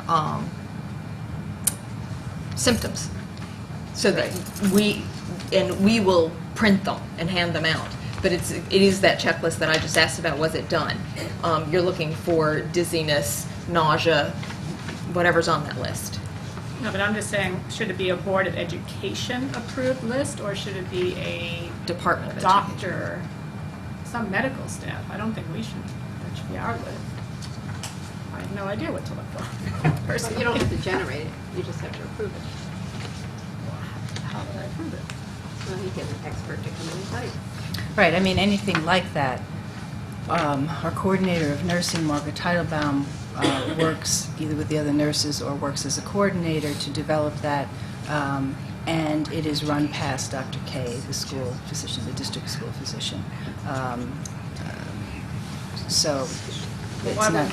wouldn't we would say it be- that, the district physician's approved list? Isn't this Strauss-Esme or Department of Education requirement? Yeah, I believe it is. A Department of Education requirement? I don't know the answer to that. That we have to approve something? So maybe we could just look into that before the second reading. Sure. But did you also want it to say that we provide the parent with it? I would think so. To both. Yeah. Yeah, both. Yeah.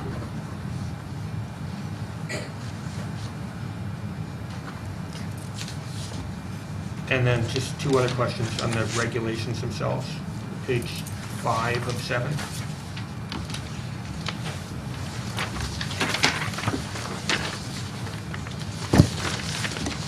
Paragraph F is just a graduated return to compensation and practice protocol. Is this from a doctor? Like, is this sort of a, This is this is... sort of a state, I guess, is this a state-approved process? It is. Okay. The only thing that's different is we, based on Sandy's recommendation, we actually made it a little bit stricter. Okay. Yeah, more rigorous. That if, for example, you can see at the end of step 4, it says go back to step 1. Right. Some of those examples, they were saying just go back to the step before. But based on what our athletic trainer and also our school physician says, we would like to be extra cautious and make sure we go through all the steps. That's not something you hope is right. You have to be very careful. Okay. So it's a little more stringent, but basically it's the same. Thank you. My last question was on page 6 of 7, step 5. And it's about 7 lines from the bottom of that step. Starts with if a reemergence. Okay? If a reemergence of any signs or symptoms of a concussion occur, or if the student athlete does not obtain medical release / clearance to proceed, the school or team physician, in consultation with the student's athlete's physician, shall determine whether the kid can go back. It just struck me as I read that. It just struck me as, well, the athlete's physician is not giving them clearance, but we can go ahead and do it. Is that the intention of that? No, I don't think so. No, I think they're saying if there is still a question at that point, you want the 2 physicians to consult at that point. I think that's what that means. All right, so that may be just worth checking. It's just the way it reads, if the student does not obtain medical release. But if they don't go to the doctor, why would it become our incentive to the doctor? Well, in consultation with their physician. Right, that's what I don't understand. It says in consultation, but at the same time, they're not getting clearance. It just struck me as odd. And I don't- So it's saying but I might be they reading would too go much. and find out why they don't Why have they clearance, don't and have clearance. maybe Right. they forgot to bring their note in from to school that day. I don't know. Right, but to understand what the story is, Yeah, yeah. that's all. Thanks.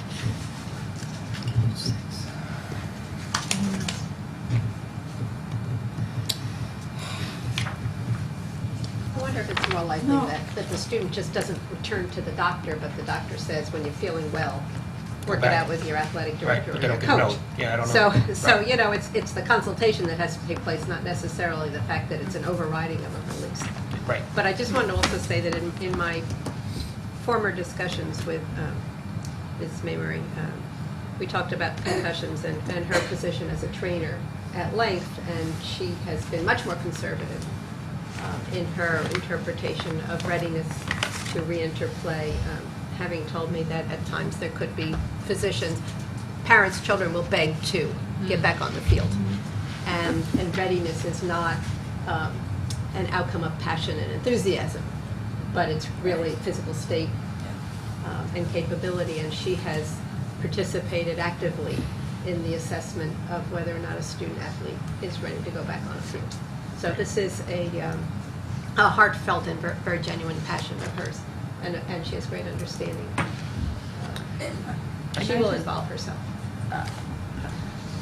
Now I'm quite confused with that sentence. Rich, you brought that up. No, that's good. It says, if a reemergence of any signs or symptoms of a concussion occur, or if a student athlete does not obtain medical release clearance to proceed to step 6, and then it goes on to say to consult with a physician. But the last sentence then says, if a reemergence of any signs or symptoms of a concussion occur, the student athlete shall return to step 1.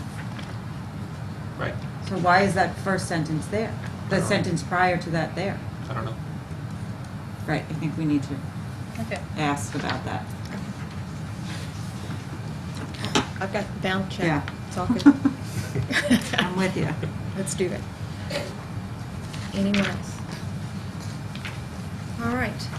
I'd ask the board to approve this policy for its first reading, recognizing that there will be a report out in the next 30 days on the questions raised. Do we have to approve this tonight? Is there a timeline on this? What is it? September the 1st. Okay. But this is our first reading, right? It is our Yes, first it reading. is. All right. Okay. Thank you. Mrs. Walker? Yes. Mr. Friedman? Yes. Mr. Matesic? Yes. Ms. Carey? Yes. Mrs. Clancy? Yes. Ms. Kerstadt? Yes. Mrs. Lights? Yes. Mr. Slater? Yes. Thank you all very much. I appreciate it. Ms. Carey, curriculum. So first of all, on behalf of the curriculum committee, I want to wish Mrs. O'Neill happiness in her retirement. She'll be very missed. We had wonderful meetings, and I just wish you the best. And then, I would like to ask the board to approve for final reading the following curricula. In social studies, introduction to law, and then in science, chemistry, concepts, Chemistry 1, Chemistry 1 honors, Physics 1, and Physics 1 honors. And we discussed them at the last meeting. And then 2, to approve the overnight field trip for Westfield High School students studying French to travel to their annual trip in France. And the proposed dates for this trip are March 30th through April 7, 2012. May I have a second? Thank you, Mitch. Any questions? Okay. Okay, that's fine. Ms. Carey? Yes. Mr. Slater? Yes. Mrs. Walker? Yes. Mr. Matesic? Yes. Mrs. Clancy? Yes. Mr. Friedman? Yes. Ms. Kerstadt? Yes. Mrs. Lights? Yes. Thank you all. Mr. Matesic, Finance. I'd ask the board to consider items 1 through 18. Second. I'd just like to mention items 15 and 16. Item 15, an anonymous donation for Franklin School of various PC equipment, LCD monitor, and a speaker.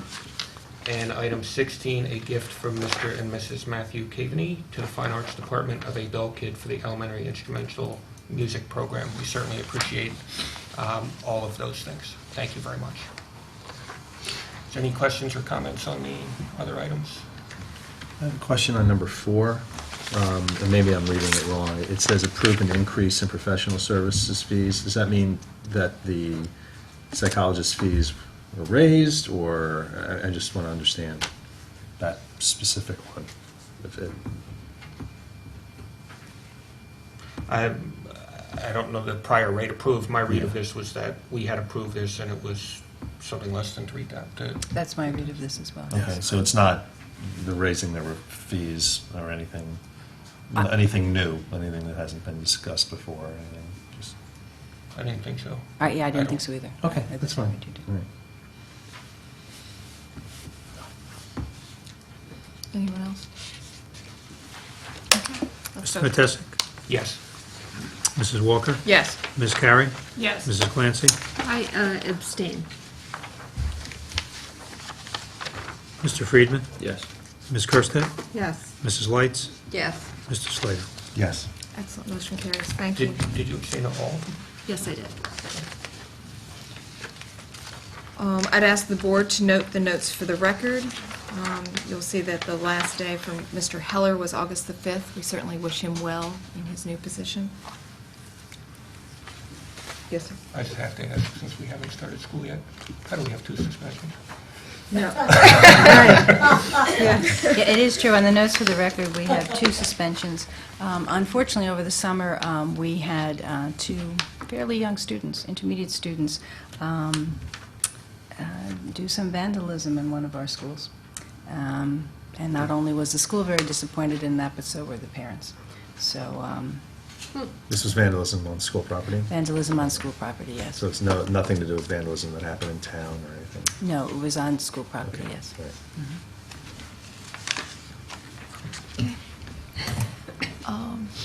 Does anybody have any legislation to report? Any unfinished business? Any new business? Any ad hoc committee reports? Any liaison reports? Yes, ma'am. I went to the PTC Special Ed Committee meeting in July, and they approved their dates for the meetings for the year, and I think those are listed on the school website. And they discussed some options for the expo and trying to get just more parents and more differentiated presenters to come in. And they also discussed their excitement in working with Dr. Weissman and getting a chance to meet with him when he starts. I did note on the calendar that their next meeting is September the 14th, which is the day after we meet next, so it won't be on camera at our next meeting, so I'll announce it tonight. Anybody else? I can recognize the public for non-agenda items, if anybody would like to approach the podium. All right, seeing no one, we do not have a private session this evening, so we are adjourned. Thank you all very much.